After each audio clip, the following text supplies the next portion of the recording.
We're not treating. We are vaccinating. Prevention is better than cure. Treating is when you're curing.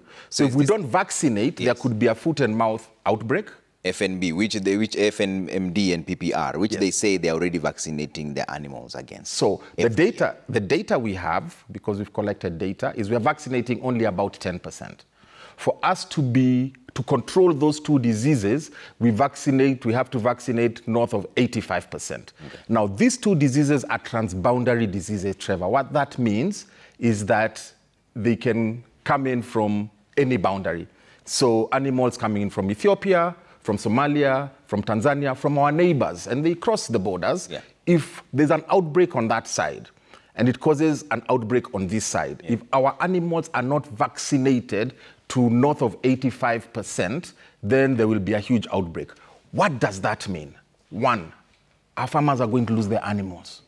FMD disease is a very dangerous, fatal disease that puts wounds in the mouths of cows and in their hooves that makes them lame. They can't eat because of pain. So even just animal welfare. But the farmers themselves but if you vaccinate, then you won't get Is this a one-off vaccination? No. The FMD is done twice a year. Our strategy shows, and the data. So every year it will be done twice? Yes. So it's done twice a year. Yes. And you should do it for about 3 years to begin to see the prevalence that you need, the immunity that you need to And this is what the farmers are saying, that they're already doing it? 10% of them. What's happening to the other 90% of them? So is this going to be mandatory? No, it's not mandatory. Okay. It is not mandatory. So you're not forcing this is voluntary. Trevor, I want to let's correlate this to our COVID vaccine. Yeah, the COVID vaccine was not mandatory, right? And when the COVID vaccine came, what did people say? That we are going to grow horns and we're going to grow tails, until people started dying. And Kenyans started seeing people in coffins being buried in very uncultural ways. What did Kenyans do? They started taking the vaccine. So is research showing you that foot and mouth disease and PPR will be prevalent in the coming years? It could come anytime if we vaccinate properly. So what we're going to do is we're going to go and vaccinate. Last week, we were with His Excellency the President at the Pastoralist Leadership Summit.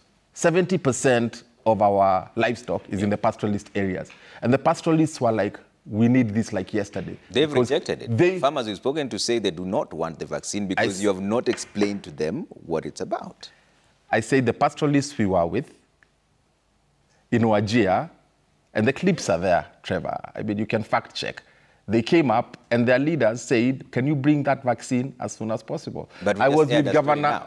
You're seated there when we aired a story when the farmers are saying they've not been involved, therefore they don't want it. Trevor, you have to look at the profile of the farmers, all right? The story that you filed showed a farmer with a relatively large farm of dairy cattle who can afford their own vaccines, all right?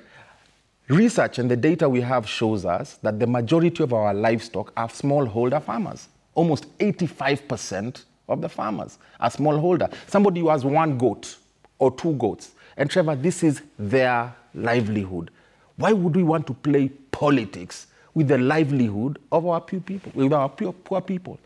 Trevor, why would a politician go on a stage and because they can vaccinate and afford to vaccinate their own cattle, why would a politician go and tell a poor farmer that government is coming to vaccinate your cattle so that you don't lose it? Don't agree.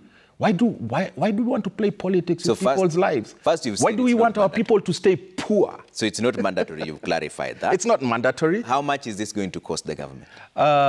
We're still working out the figures. We are trying to see if government can afford some sort of a subsidy.